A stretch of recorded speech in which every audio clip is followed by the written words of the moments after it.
Everyone, welcome back to enlightening chemistry. तो आज का हमारा टॉपिक, जैसे कि आप देख रहे हो, shielding and deshielding of protons, most important topic of NMR spectroscopy. यहीं से आपकी जो बेसिक स्पेक्ट्रोस्कोपी है, जिसको हम ऑर्गेनिक स्पेक्ट्रोस्कोपी यानी कि एनएमआर स्पेक्ट्रोस्कोपी की स्टार्टिंग करेंगे। ओके, और यहीं से वो स्टार्ट होती है। तो टॉपिक स्टार्ट करने से पहले मैं आपको बता दूं कि लास्ट वीडियो में जब भी हमने बात की थी, तो हमने बात की थी कि टाइप ऑफ न्यूक्लियाइज के बारे में, रेजोनेंस के बारे में, है ना। तो उससे हमें क्या क्लियर हुआ कि अगर हमें किसी भी मॉलिक्यूल का एनएमआर स्पेक्ट्रा रिकॉर्ड करना है, तो हमें उस मॉलिक्यूल को क्या करना पड़ेगा, एक मैग्नेटिक फील्ड में रखना पड़ेगा, है ना। अगर हम उस मॉलिक्यूल को मैग्नेटिक फील्ड में रखते हैं, तो आपको पता है न्यूक्लियस, जैसे ये न्यूक्लियस है आपका, इसके बाहर बाहर प्रोटॉन ऐसे राउंड राउंड चक्कर काटते हैं ना, प्रोटॉन ऐसे इलेक्ट्रॉन ऐसे रिवॉल्व करते हैं। Okay, like this kind. ठीक है, अब ये इलेक्ट्रॉन का रिवॉल्यूशन और जो हमने मैग्नेटिक फील्ड अप्लाई किया है, उससे क्या होता है कि जो ये रिवॉल्विंग इलेक्ट्रॉन्स है ना, ये रिवॉल्विंग इलेक्ट्रॉन्स एक अपनी खुद की मैग्नेटिक फील्ड प्रोड्यूस करते हैं, जिसको हम बोलते हैं इंड्यूस मैग्नेटिक फील्ड। इसको क्या बोलेंगे हम, induce magnetic field. Induced magnetic field produced by electrons. Okay, अब ये जो इंड्यूस मैग्नेटिक फील्ड है, फॉर एग्जांपल अगर मैं इसको BI से डिनोट कर देती हूँ, BI, I stands for induce and B for the magnetic field. Okay, तो अब जो ये इंड्यूस मैग्नेटिक फील्ड है, ये किन किन फैक्टर्स पर डिपेंड करती है। अब सबसे पहले तो इंड्यूस मैग्नेटिक फील्ड डिपेंड करती है कि कितने ज्यादा नंबर ऑफ प्रोटॉन्स, इलेक्ट्रॉन्स हैं किसी भी न्यूक्लियस के पास, कितने ज्यादा नंबर ऑफ इलेक्ट्रॉन्स हैं। ओके, एक तो नंबर ऑफ इलेक्ट्रॉन्स पर डिपेंड करेगा, और दूसरा इंड्यूस मैग्नेटिक फील्ड इस पर डिपेंड करेगा कि हमने कितनी मैग्नेटिक फील्ड अप्लाई की। मतलब एक तो किस पर डिपेंड करेगा, number of electrons near to nucleus. Okay, and second depend करेगा ऑन अप्लाइड मैग्नेटिक फील्ड।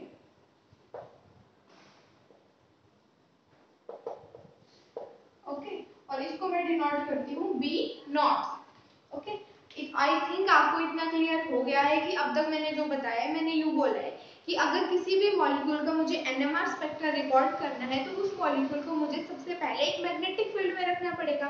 और जब मैं उस मॉलिक्यूल को मैग्नेटिक फील्ड में रखती हूँ, तो जो न्यूक्लियस है उसके बाहर बाहर जितने भी इलेक्ट्रॉन्स है, वो एक सर्कल में यानी कि सर्कुलर पाथ में, पर्टिकुलर ऑर्बिट में रिवॉल्व कर रहे हैं ना, ये हम सब जानते हैं।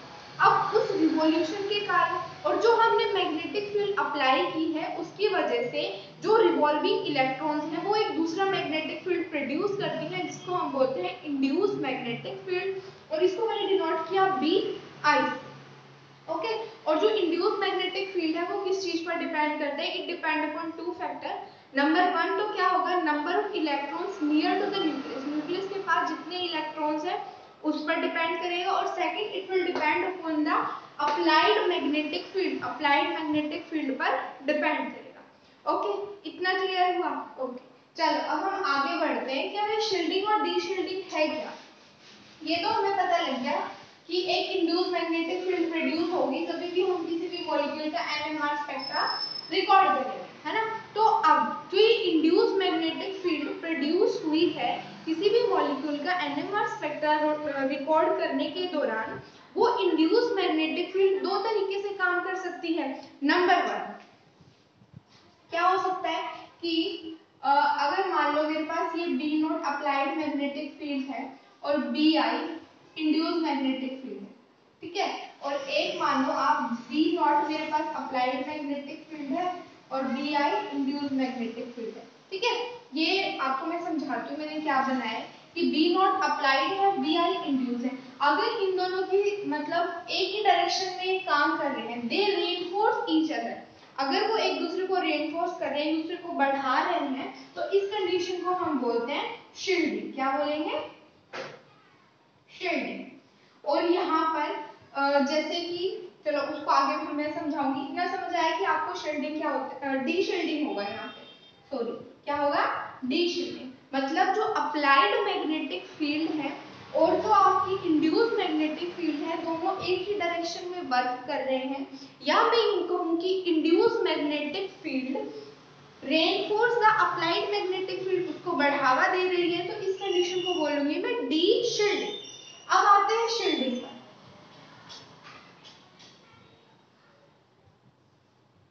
शील्डिंग के अंदर क्या होता है कि जो अप्लाइड मैग्नेटिक फील्ड है और इंड्यूस मैग्नेटिक फील्ड है एक दूसरे के अपोजिट काम करेगी। Means induce magnetic field oppose the applied magnetic field and this condition is termed as shielding. इसको क्या बोलते हैं हम? शील्डिंग। इसको और अच्छे से मैं एग्जाम्पल डायग्राम से आपको क्लियर करती हूँ। पहले शील्डिंग के, ठीक है, शील्डिंग के लिए मैंने क्या लिया कि सपोज ये मेरे पास कोई भी मॉलिक्यूल है या एटम है जो जिसका आपको NMR स्ट्रक्चर रिकॉर्ड करना है, ठीक है।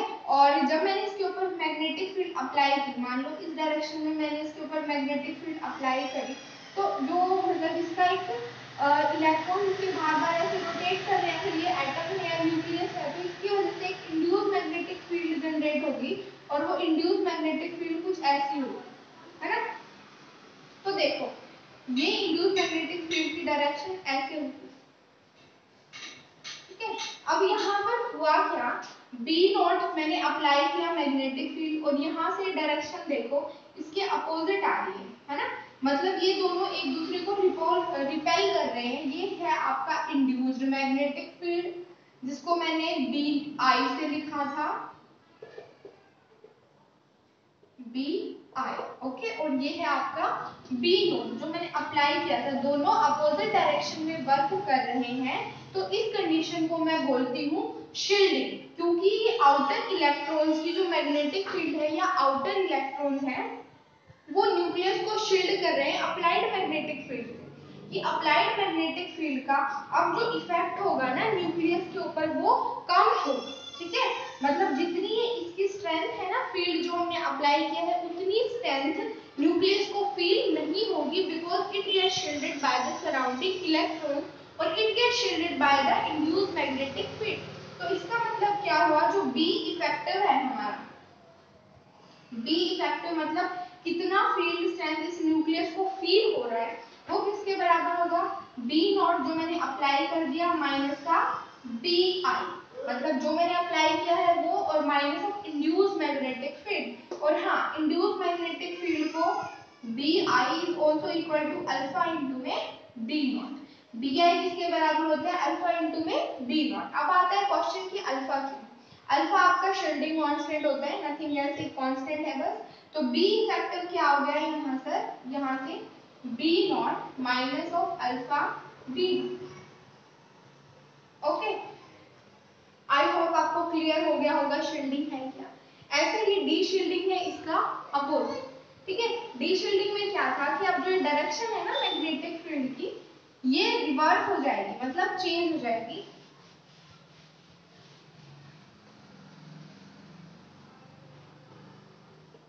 बी आई और ये इस डायरेक्शन में काम करने लगेगा।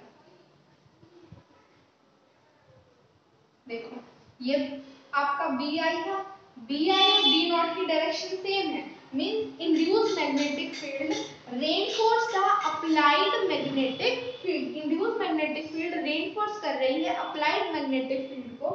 इसका मतलब जो इफेक्टिव मैग्नेटिक फील्ड स्ट्रेंथ कोई भी आपका ये मतलब न्यूक्लियस है वो फील करेगा, वो कितनी होगी, वो ज्यादा होगी एज कंपेयर टू जितनी हमने अप्लाई की है। जितनी अप्लाई की है उससे ज्यादा मैग्नेटिक फील्ड फील करेगा आपका न्यूक्लियस। इसका मतलब जो बी इफेक्टिव है आपका वो किसके बराबर होगा, B naught plus B I, okay. और वही बी आई की वैल्यू आपको पता है अल्फा बी नॉट होती है, तो यहाँ से क्या आ गया, B naught plus alpha B naught, ये क्या आ गया आपका बी इफेक्टिव। आई होप आपको क्लियर हो गया होगा शील्डिंग और डी शील्डिंग क्या होता है ना। तो सिंपल मैंने आपको बताया कि शील्डिंग में क्या था और डी शील्डिंग के अंदर क्या। अब यहाँ से एक बात हमेशा ध्यान रखना कि जब भी प्रोटॉन्स शील्ड होंगे या प्रोटॉन्स डी शील्ड होंगे तो उनकी केमिकल शिफ्ट वैल्यू में चेंज आएगा। अभी आपको होगा कि मैम हमने तो केमिकल फील्ड मतलब केमिकल शिफ्ट पढ़ी ही नहीं है तो कैसे पता होगा। तो आगे आने वाले वीडियोस में हम केमिकल शिफ्ट के बारे में ही बात करेंगे, बट अभी के लिए आप ध्यान रखो कि अगर प्रोटॉन कभी भी डीशील्ड होता है तो उसकी जो केमिकल शिफ्ट वैल्यू है वो डाउनफील्ड आएगी, ठीक है। और जब भी प्रोटॉन शील्ड होगा तो उसकी केमिकल शिफ्ट वैल्यू अपफील्ड आएगी, ठीक है। आप इसको स्टार करके मार्क कर लो यहाँ पर। If a proton get shielded, अगर प्रोटॉन शील्डेड हो जाता है then chemical shift value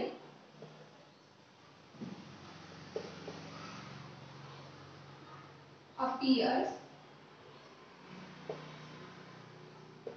upfield, ठीक है। तो वो अपफील्ड आएगी वैल्यू। और सेकंड क्या है, if A proton get de-shielded then chemical shift value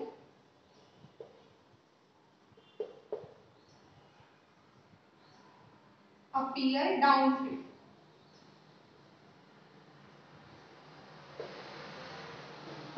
okay. तो ये स्टार करके अगर आप नोट्स बना रहे हो तो ये बात मार्क कर लो कि शील्डिंग के ऊपर क्या इफेक्ट पड़ता है केमिकल शिफ्ट वैल्यू पर, और डी शील्डिंग पर क्या इफेक्ट पड़ता है। तो आज की वीडियो में हमने बात की थी बेसिकली आपका शील्डिंग और डी शील्डिंग ऑफ प्रोटॉन्स होता क्या है और ये किस वजह से होता है। अगर आपको वीडियो अच्छी लगी हो तो वीडियो को लाइक करें, चैनल पर नए हैं तो प्लीज चैनल को सब्सक्राइब करें, आपको सब्सक्रिप्शन बटन दिख रहा होगा रेड कलर का। And also don't forget to press the bell icon, और साथ ही साथ चैनल को शेयर करें ताकि मैं और भी ज़्यादा एंकरेज हो पाऊँ ऐसी वीडियोस अपलोड करने के लिए। Thank you so much for watching the video.